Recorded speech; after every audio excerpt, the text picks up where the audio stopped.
back to another episode. I'm your host, Vincent Green. I'm your host, Lon John Tui. And this is Dark Side of the Moon. Let's get to it, motherfuckers. Pew, pew, pew. Pew, pew, pew, pew. All right, Noel, welcome back to another episode. We're back with another episode, and it's aptly for us. We're going to be in Dark Side of the Moon. We're going to look at a little bit of Dark Side content, and that's in the form of Justice League Dark Apokolips War. What a wordy fucking title, but it's an awesome Very movie. wordy title. Oh, great movie. So, Noel, talk to us. You were the one that recommended this piece.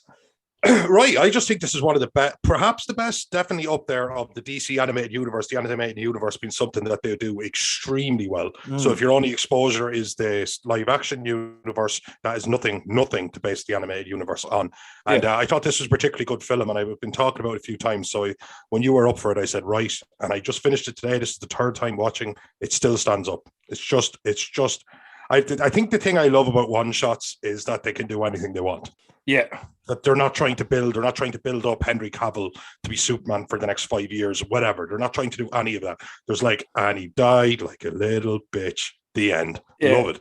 And this is just an excellent example of that, having fun with the concept like Marvel do with zombies, zombies and stuff like that. This is just an excellent example of this. This film had everything. What did you think of it? Yeah, no, I'm the same as you. It's like in the same way one shots have allowed us as a show to kind of branch out and to cover different things, because it's a snappier format, that the one shots in the source material that influenced us naming our little shorts one shots, they can do whatever they want. It's like, as you said, it's like the what if, like it killed off scores of legendary superheroes and villains in this, and worse. Yeah, you know what I mean. Worse. You know what I mean. Some of them were looking brainwashed them. Absolutely.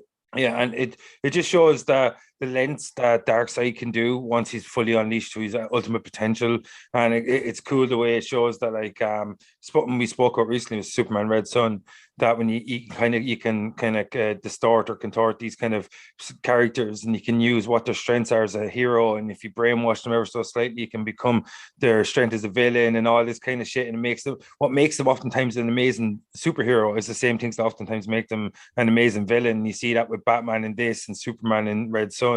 And that's what I loved about this, that it showed that like superheroes, like when you can take them and you kind of fucking distort them ever so slightly, that you can really make like high level villains out of them. And like it was cool seeing like Superman brought down to like a more human level.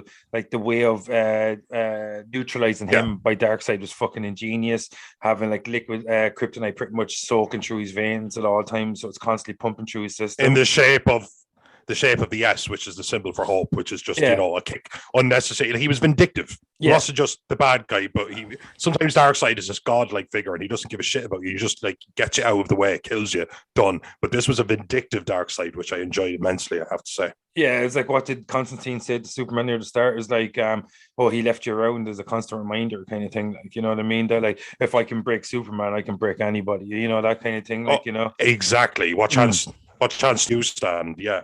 Yeah, exactly. That's what I loved about it. It was like pure maliciousness. Like, and I was thinking about as well, he turned Batman into his tactician.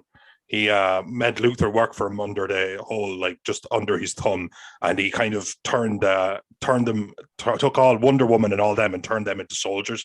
There's something just so absolutely epically dark about something that Justice League is considered quite light. It's Boy Scouts, it's saving the world, it's big things and small things and big long speeches. And this was just all of that kind of stripped back and just given to you just in the darkest kind of format. And it jumped back from being, it had kind of every story in it. I think Damian Wayne got a great outing in this. He's awesome. I think he's awesome, exactly. Yeah. And I think and her name escapes me. She's the one, the sorcerer from Teen Titans, Raven. She had an absolutely excellent outing in this, and it kind of really raised the stakes. Constantine, of course, because you just love that sarcastic, alcoholic, really flawed character that Justice League doesn't really have. Broody, sure, but not out and out flawed. Yeah. And Constantine as the anti-hero, I just thought was absolutely fantastic.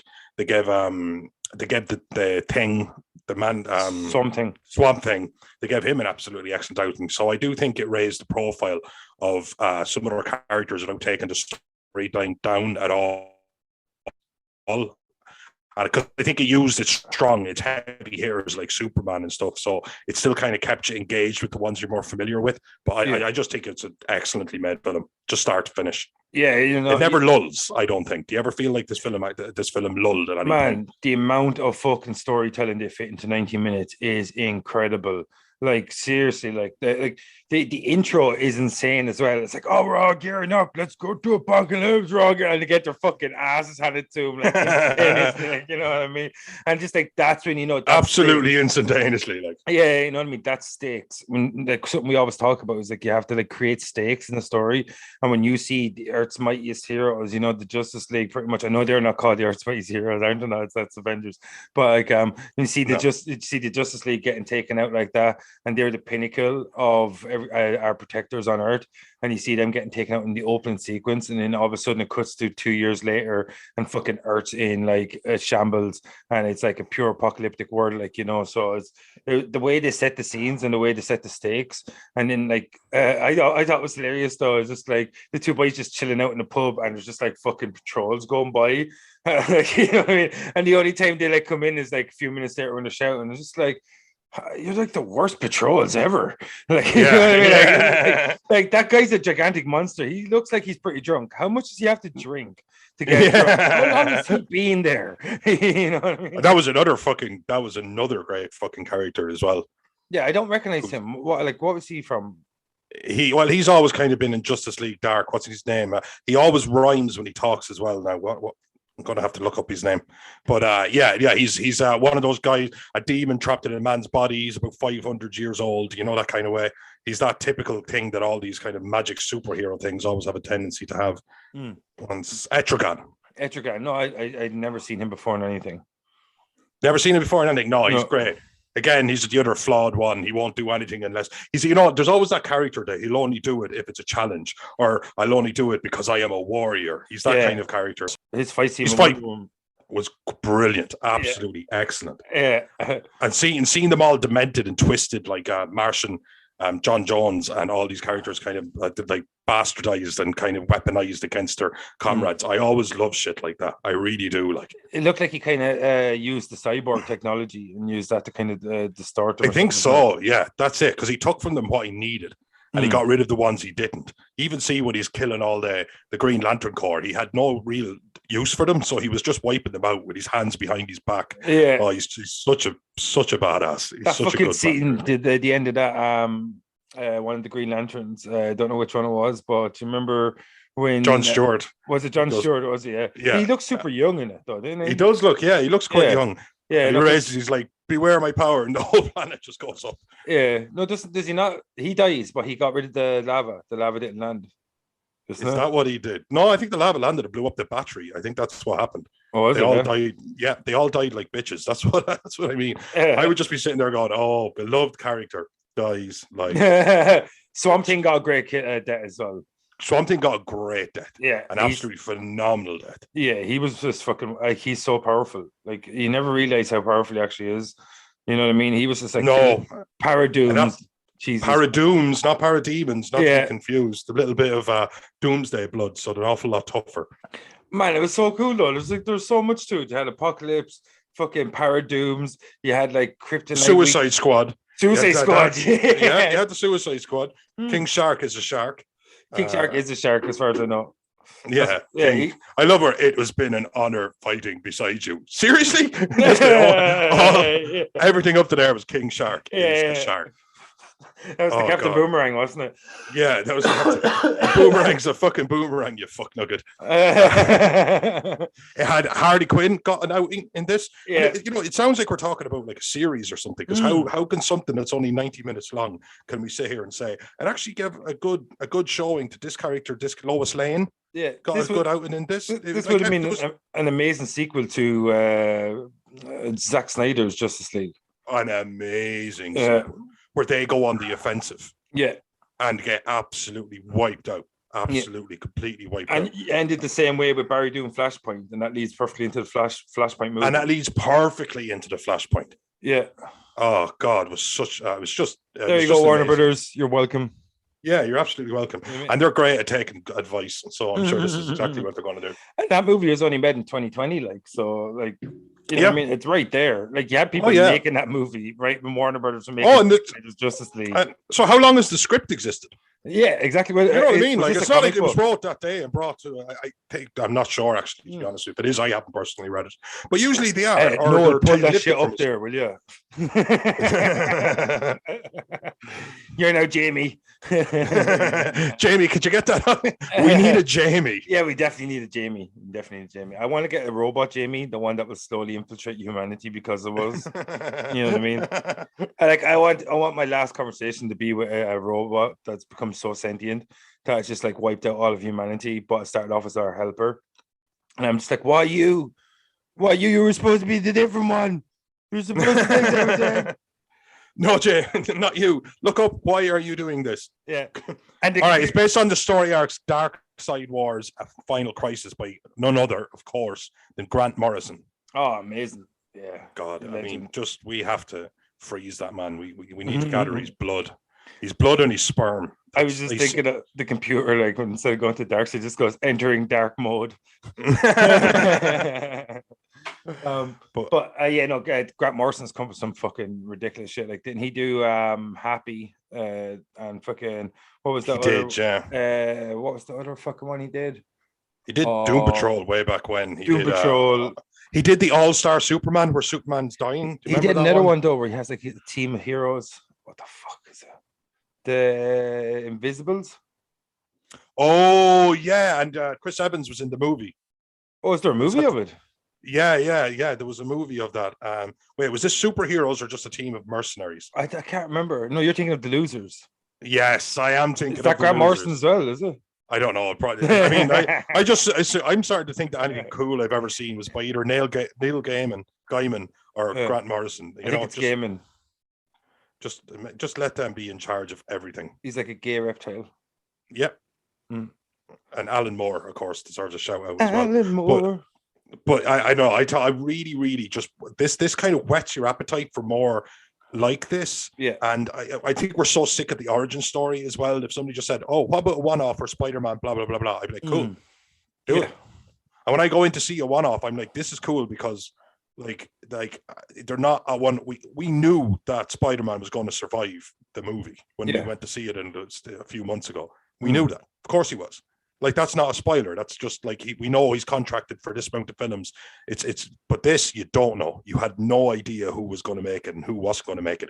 And at the end, the ones that made it were broken but alive, and most of them didn't. It was dark, man. It was dark right to the last second. Justice League. In fact, Justice League dark. And the only way to undo it is to unmake everyone. Yeah, you had to unmake the world and everyone in it. So, is this a direct sequel to Flashpoint? Is it? Yeah, you know what? The thing is, I think so. Yeah, because Constantine goes into his head and he goes, he did it, and he called it Flashpoint. Yeah. So I guess this is he comes back, and this is the fallout. And because it's always that way. Every Flashpoint, every time travel thing the Flash has ever done, there's always like ramifications from mess with the time. Like, they start to merge, or Flashpoint one shot we should definitely do. That's a great movie. And that's another absolutely. And if somebody said I actually preferred Flashpoint but the Flashpoint paradox, I'd be like, yeah, fair enough, because that's an absolutely epic story as well. Yeah, I mean, DC are just killing it. You could literally watch them back to back, and they would suit each other perfectly because the way they're actually they do. Because if that's what you were getting your jollies from that day, and you wanted more, then that second film, whichever is the second film in this scenario, watch them either way, would just be absolutely phenomenal. Yeah, imagine if you watched it the other way and Barry goes back and does another Flashpoint. It's like, Barry, what are you doing? What are you doing, Barry? Jesus, dude. Oh my god! Just a movie called Justice League, the one where we break his legs. Yeah, like, really, really badly. Like anytime I watch the Flash TV series, I'm just like, Barry, really? You're going back in time again? You motherfucker, dude! You just spilled coffee on your shirt. That's all that happened. Exactly. Barry. And you could change your shirt really quite quick. You know what would make that show great? They should get a speedster as the bad guy. It won't work. No, I don't. Maybe not, because they already have a speedster as the good guy. Yes, on the nose. Yeah, I just think it's the one on the nose. I can't see them going for it. It definitely. It's not like Superman would fight Zod every fucking season. Would it be like every season? You know what I mean? Every season. I honestly can't see them going for the Flash versus another speedster, and the one dude once, let alone 5 times. Like it won't happen. What about if they end up like fighting another speedster while teaming up with a speedster that used to be the bad speeder, but now you have common enemies, so you steed up with these speedsters to take out a worse speedster? Oh, the classic Alien versus Predator, the enemy of my enemy, the friend of my enemy. Yeah. Oh yes, I can't see that happening either. It's just too on the nose. There's so many ways you could go with that character, and I can't see them constantly going down one road. I just can't see it happening. He's such a versatile character. Grant Gustin plays it brilliant. I can't see them constantly pairing him against a speedster as the bad guy. I just can't see it happening. No. For 5 seasons in a row, and eventually there were now so many speedsters that they get evil speedsters to come back to be anti-speedster heroes. However, these things will not happen. Producers in my ear. Producers in my ear reminding me that it's 2022. It's happened several times. All right. This is why I'm talking about Grant Morrison. This is why I'm talking. Even this, like some of those tropes that you just said, this did them. This had like Damian Wayne, who hates Superman because he blames it for the death of his father or the submission of his father. And he teams up with him to take out a big bad. But this didn't feel like that. It didn't feel contrived. It felt like everybody was doing it because it was literally the end of the world. And the end of the world thing felt dark as opposed to like a storytelling device. They showed the proof was in the pudding. The world was in shit the entire time. Death was everywhere. Yeah. Oh God, I love a good dark storyline, man, and superhero. And I love superhero shit. But this kind of like me and you love horror. We love superhero shit. And when those two worlds collide and it's done well, then that's just fucking Swamp Thing, some slow motherfucker. It's just like destroyed the green. What do you mean? Dude, it's 2 years later since the original event. What have you been doing? Yeah, what I mean, aren't you like intrinsically linked? Like the whole Earth, like this, literally 2 years later, cut to shot is an exterior shot of planet Earth. Pretty much looks like acid has been poured over it. Oh, absolutely, yeah, exactly. Like, do you know when Rick and Morty, when they get like all the toxins poured out of them? Do you know that? And they just just where are the toxins? Oh man, that show's so fucking good. But, that's a show that's done well. But no, this film, I don't think there's anything that I would have changed about it. You know what I mean? If I had to go back and look over it, at the end, I just feel like going, well done, sir. Well done. That's it. That's all I have to say about it. Well done. Yeah. More of this, please. You could say it's a little bit of a cop out at the end with so many people being brought back to life and then Flashpoint like changing it all and stuff like that. But like, if it makes perfect sense that you could have this story now as a standalone and also continue on back into the same world as before, you know what I mean? Like, it doesn't take away from the story, even though like, because the deaths throughout it are incredible, but like it's kind of like in Endgame, in the blip, like Infinity War, I should say, in the blip, you know, all those people are coming back, like without a shadow of a doubt. You just don't know how they're coming back, you know, all except for, you know, Black Widow and Vision. You know, rest in peace. Rest in peace. Yeah. Well, Vision will be like White Vision or whatever you call this kind of Vision. Rest in pieces. Yeah. Yeah, he said it. But yeah, this is it. I like when things aren't afraid to go dark, though, because, you know, everything seems like these things are always to sell toys and merchandise, to be family and friendly and stuff. And I like when something just breaks away from that. And, you know, that's why, like, I have so much respect for Deadpool. It showed that it could be done, it could be profitable. Yeah. And with the animated universe, obviously you could get away with an awful lot more. If my 10-year-old nephew sees Justice League, if I show him Justice League Dark Apokolips War and my sister finds out about it, she's going to be all like, oh, it was a cartoon. Well, okay. You know, if she thought that shit was a film, and there was, like, you know, King Shark was biting people's heads off, and, you know, like, people are getting torn up by parademons, that the Trigon, a devil, fights another kind of old new god and all this kind of shit, she'd be furious. But like, I do like that in the cartoon format, in the animated format, that you just have that freedom. And I would love if it bled into the zeitgeist of being much more socially acceptable in films, or people are brave enough, because all I want is live action. I don't even want new ideas. I just want somebody to make that film scene for scene in live action, and I'd be happy. Man, Demon Superman. Oh, Demon Superman. Man, holy fuck. It's just like, no, I've got another idea. Like, what? Oh, no. That was fucking insane, man. Oh, no, everyone look out. You're not going to believe this, but you know the demon I was talking to? It's like, what? He was trustworthy, right? Yeah. You know, the king of all evil. Well, you're only gonna fucking. He only went and broke his word. Yeah, no, that was brilliant, and the big fight with Darkseid at the end, just absolutely epic. Yeah, the two boys killing each other. Well, your man killing the two boys Darcy. kicking the absolute shit out of each other. Man, that's fucking awesome. It's like, go now, or do you want to fight me for the right to destroy him? Yeah, absolutely. You know what I mean, like, and Superman just kind of like, yeah, I'm good. Yeah, it's like I'd be the same. It's like, fuck it. You know what I mean? Yeah, absolutely. Yeah, not my pig, not my farm. Yeah, I'd be kind of like, if someone goes to me, like, you can go in there and shoot Hitler if you want, but I'm going to go in and blow me and Hitler up. You can't kill me before and then go and try to kill Hitler, but Hitler's going to die either way. I'd be like, yeah, dude, I know, fair juice to you, I guess. I'd just be kind of sitting there like smoking a fag going, this is just very wordy, dude. Yeah. I have checked out completely. Yeah. I'm like slowly backing away. Like, yeah, exactly.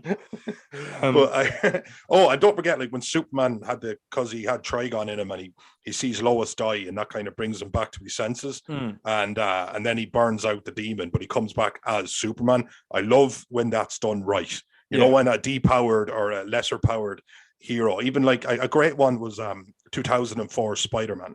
Yeah, where he just lost his mojo, I guess is the only way to describe it. He just couldn't. And then what they call Mary Jane. Weblock. Yeah. And Mary Jane gets kidnapped because she's Mary Jane, and that's kind of that's her spiel. That's what she gets up to. But then and it's as simple as this. He just clenches his fist. Yeah. And you know he's back. And you just know it. It just feels right. And he's like, shit, he's back. And this had that. When Superman was back, it felt earned. Yeah. Because he'd gone through literal hell. He'd gone through literal hell to get it back. So when he got back, it felt like, oh yeah, here we go. Now's the good stuff. And at one point, Superman grabs Darkseid and does the puny god thing on him. But he just grabs him, but sticks his thumbs in his eyes and slam. You know. Where'd you get his suit from? Yeah, that's an excellent question. I was thinking that at the time.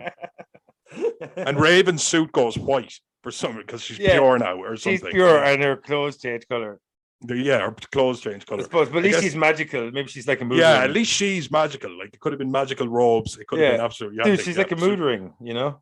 Yeah, that's it. Superman would have looked absolutely badass if he just came back absolutely just disheveled and shit, but absolute full strength. Yeah, it would have been awesome. All his clothes torn off him and shit like that. Like, he would have been fine. See them rocking animated abs. Rocking animated abs. And he's not Iron Man. Yeah. I mean, the suit gives him nothing. Yeah, what does the suit do for Superman? Is it even extra protection? Actually, apparently, when he's flying very quickly through the city, the cape allows him to read the wind better, and he doesn't crash into buildings. There. Really? But that's what he said. Yeah, the cape's behind him, but he uses it to read the airflow. It's a rear view mirror. Yeah, and so he can turn at supersonic speeds between buildings. And I was like, that's what, because I read a comic where he explains that to one of his best friends. Clark Kent explains it to one of his best friends. And I was like, dude, like at this point, Superman is like 80 years old. And I was like, that's what you came up with? Yeah. Like I like the Man of Steel one. It's just the traditional way people on Kryptonite. That's all you needed. That's all you needed. The traditional dress of my people, my ancestors. Yeah, absolutely. You know what I mean? Like, and this is the symbol of hope. And I thought when I was bringing hope to you, I wanted to bring that and represent my ancestors as well as bringing hope. By this way, keeping them alive and blah. Yeah, blah, exactly. Yeah, I want to keep their memory alive while it's also creating a better future for you or some shit like that. Like, you know what I mean? No. Eye lasers. Man, those Omega beams are terrifying. I love the Omega beams. Oh man, like seriously. You see where he kills the three lanterns, and he kills the first two, and then the third one, it kind of pans. I was about to say camera pans, but obviously that's not it. But it pans to the back of his head, and it just kind of burns like right through. And then you see Darkseid, and he hasn't even like fully turned around to face them. He only turned his head a little bit to take out three Green Lanterns. Like that's how much of a badass he is. In this. Oh man, when he fucking like literally turns Damian Wayne to dust, that scene's incredible.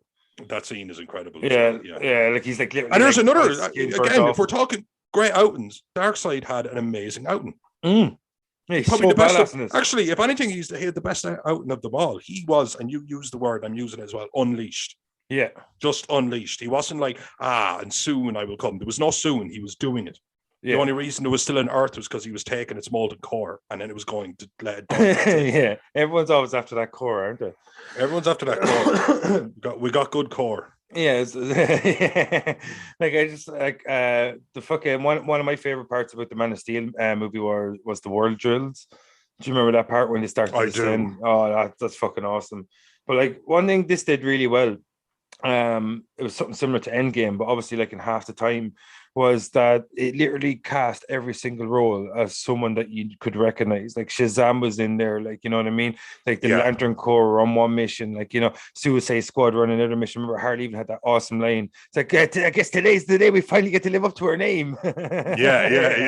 You know what I mean? Like And that's it. You really felt like you were dropped into the DC, not just world, but universe. oh, 100%. It was You know what I everywhere. mean? You had Darkseid and what he's got going on. You had the Green Lanterns off planet. You had the Justice League, the Suicide Squad, Justice League Dark, like you said, and then you had Shazam and everything there, Shazam like and all Swamp these kind of Thing, people showing up. Oh yeah, absolutely. So it really was like just did somebody like, and that's another great thing. It was obviously easier to get the rights to make an animated movie than it would be to say like, right, I want to make a Justice League movie and I need these characters, and somebody be like, you know the bureaucracy, getting the 3 Spider-Mans together, amazing. Yeah. Like, I mean, how the meetings, oh my God, like, you know, a lot of shit happened off camera for that to happen. So you have to respect it. But in this, they were just like, somebody just said, look, I just want to be able to just reach into the DC universe, and whatever comes to mind, I just want to be able to pluck it out. How do I make that happen? Because that's what they did. They didn't feel like there was anyone that was hands off at all. No There's just constraints. people that didn't decide to use. They just didn't, like Deathstroke and Joker or whatever. They weren't in it. Joker's already dead. They mention it. Joker's dead. They explain, yeah. They do that in passing every now and again. Explain where certain characters are gone. Like you even see Nightwing get killed in this and everything. Like, yeah, because even Harley Quinn has to do it. I have to say, soon there's going to be a future for her where she absolutely doesn't need to say Joker or anything. You know, her profile is shooting up these last couple of years, and rightfully so. But she still, unfortunately, is kind of linked to him. Yeah, where you know she'd have to say something about why he's not around. Yeah, of course, because like without Joker, she has no origin. Her origin is intrinsically linked to the Joker, like you know what I mean. So it's just the way it is. There's no getting away from it. It's like saying Spider-Man without having the radioactive spider. It's just they're so intrinsically linked that like without the Joker, you don't have Harley Quinn in the same way. Without that spider, you don't have Spider-Man. You know what I mean? Yeah. Like, so you have to mention it, you know, even if you yeah, don't of course, on screen. Yeah, it's one of those and things. it's fair enough when somebody spent 50 years as like this kind of small character and now they're trying to build her up.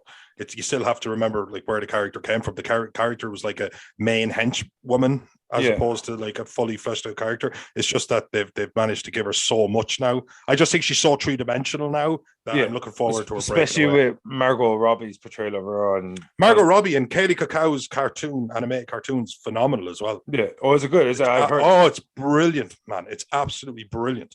It's on the second season now, I think, is it? It has 2 seasons.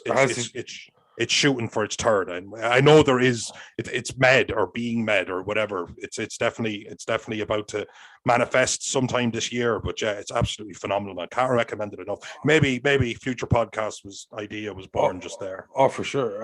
One thing I loved about this though is like the epicness of the story. Like I kind of mentioned like Endgame and Infinity War earlier, but it really did kind of fucking smack at that for me. Like, you know, it was like everybody was there. Like, it was like we didn't have the on your left moment, but like we got to see the fucking scores and the depth of DC characters that they don't really seem to use on live action. Like, they've got so many characters that they don't fucking use, you know what I mean? And that's fucking frustrating. But to me, like the scale and scope of this fucking movie was insane. For a 90-minute animated picture, like the whole fucking movie was just like, it was just okay, set up the scene, fighting, dead, you know what I mean? Like the whole fucking thing. It was just, as you said, like it just flies by, and it's just like they fit so much into it. Like it's crazy. Oh yeah, it didn't feel like overstuffed. It didn't feel like, it didn't feel overstuffed. Actually, I think that is what I was looking for, something like that, overstuffed. Because you do think that, because it's not necessarily like we always say when you make a sequel or something, they try to go bigger, and bigger is not always necessarily better. It needs to be smart. Yeah. And this was smart. It was so smart. Yeah. It was so submersive, but it didn't disappear up its own arse despite using 30 to 40 characters and really using over 20, and it just never felt like it got itself bogged down. Did it mention Aquaman at all? I actually can't remember. I actually don't know if they did. Was he there on that mission at the start? No, I don't know. I can't remember. Yeah. I'm so used to seeing him as Jason Momoa. I don't recognize Arthur Curry as anything else anymore. That's it. Yeah, he could have been there. Arthur Curry is white and blonde. That makes no sense. Yeah, exactly. Like, I mean, Doug, I'm straight, but Jesus Christ, there are limits. Dirt. But But like no, like would you like to see more of these kind of standalone, like crazy epic Hook, scale, like fucking hook live them up action to my movies? veins. The fact that they don't have to exist inside parameters, and why not? Like that's the thing. I don't know why not. I know, like from a business perspective, you want something you can expand on and Yeah, make money up. But I'm just talking about a passion merchant. I'm just talking about somebody who wants to be entertained. So yeah, from this my perspective, why not? They're the ones I've seen, the Flashpoint Paradox, this, and not to mention a series of other like Red Sun, which we covered recently, are phenomenal. yeah, They're absolutely knocked out of the park. And even if, of course, I'd see one and maybe it's not going to be great because they're movies at the end of the day. That's how movies are. But yeah, absolutely, I can't see a downside from my perspective, again, as the entertained. yeah, And not, I don't have to worry about the business side of it at all. And yeah. yeah, oh man, hook it up to my veins. What about you? Oh man, I'm the same. Like before we get the fuck out of here, like I want to talk a little bit about the like JJ Abrams seemingly has this big deal with Warner Brothers, and there has been a lot of movement going on there at the moment.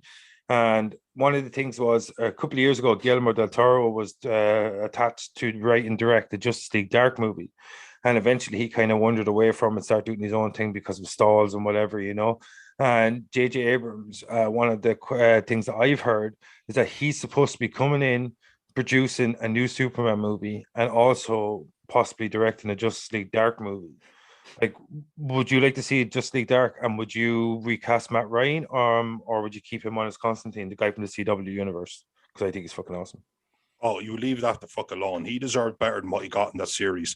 He was the best thing about it, and he absolutely owned it. You could tell he submerged himself. No, you leave him the fuck alone. Yeah, he was That in one, Legends of I'll Tomorrow. fight. He was in Legends of Tomorrow, and yeah, that's right. He was in Legends of Tomorrow. But no, he's the voice, the body language is it's just what I picture when I picture Constantine. Yeah, He's got the way he smokes a cigarette, man. I just love him. I just love him in the role. yeah. I think they make him Absolutely love him in quit the in the role. show eventually. Ugh. Of course they do. Yeah. No, Constantine smokes. Constantine drinks too much. Constantine is not a role model. Mm. Constantine does a lot of stuff he shouldn't do, but there are lines. There are Yeah. lines he won't cross. He does know when something is out and out wrong and will put himself on the line. Hence, anti-hero. Yeah. That's it. He's an excellent anti-hero. Just, oh God, when can't they leave? But this thing, like Legends of Tomorrow Flash, it's very clean. It's very, very clean. Yeah. So if he's going to exist now, but leave him alone. To your question, leave him alone. Yeah. No. And let JJ Abrams add. The guy can do big. The guy can do imaginative. Just let him add. Yeah, no, I'm just saying. I'm very curious to see what he does in the superhero movie. He did a great job on Star Trek 1 and 2. He did a really good job for making A New Hope. Uh, but like shots fired. Shots fired. Like a stormtrooper, except I got him right in the face. Yeah, but justice for Jar Jar. Justice for Jar Jar. No, but I'm the same as you. Like I just think that. But like right now, the live action is definitely behind the animated, and if they do go into stuff like Justice League Dark with someone like JJ Abrams, I think that could be very interesting. I would have loved to see what Guillermo del Toro would have done, especially where he loves monsters and loves magic and all that kind of stuff. I think he would have done a really good job of bringing Swamp Thing to life, and I think he wouldn't have recast Matt Ryan, but I have a feeling.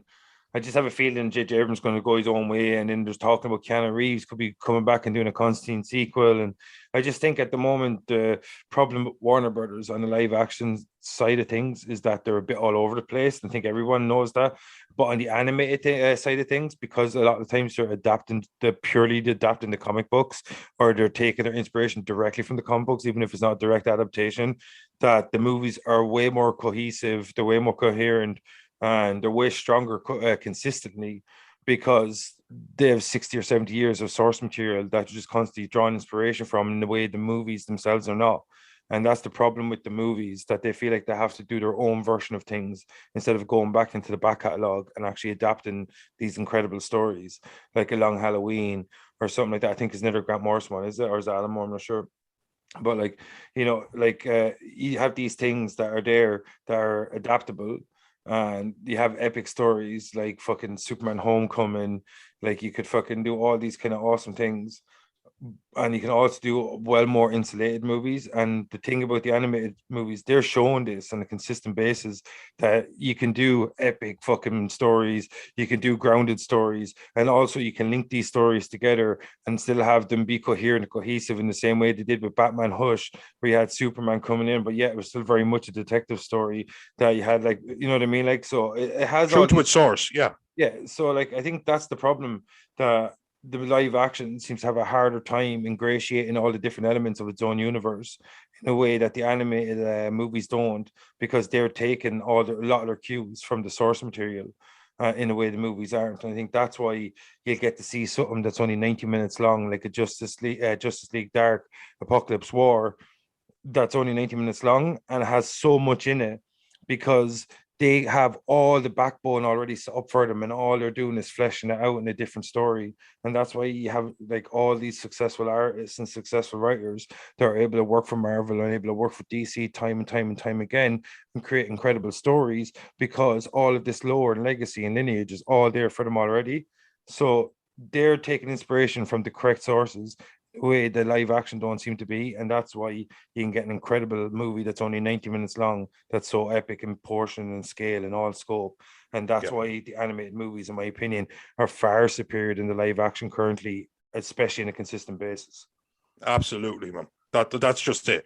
That is it. Absolutely summed up. And I think especially how good these films are and how well they've been received, it gives you bravery as well. When you got bravery, you have impetus. Yeah. And when you have impetus, you can do anything. And now it feels like they're in the retreat. They're trying to fix mistakes of the past in the live action. And so one thing is just going power to power, and another thing is still trying to find his footing. Yeah. But yeah, you've said it better than I could. Yeah, cool. So will we get the fuck out of here, motherfucker? Let's get the fuck out of here. That's it. We're done. All right, cool. All right, folks. I'm your host, Vincent Green. I'm your host, John Toohey. And this is Dark Side of the Moon. And that was Just League Dark, Apocalypse War, the wordiest motherfucking title I've ever heard. See you next time, motherfuckers. Peace. Peaches. Make apocalypse.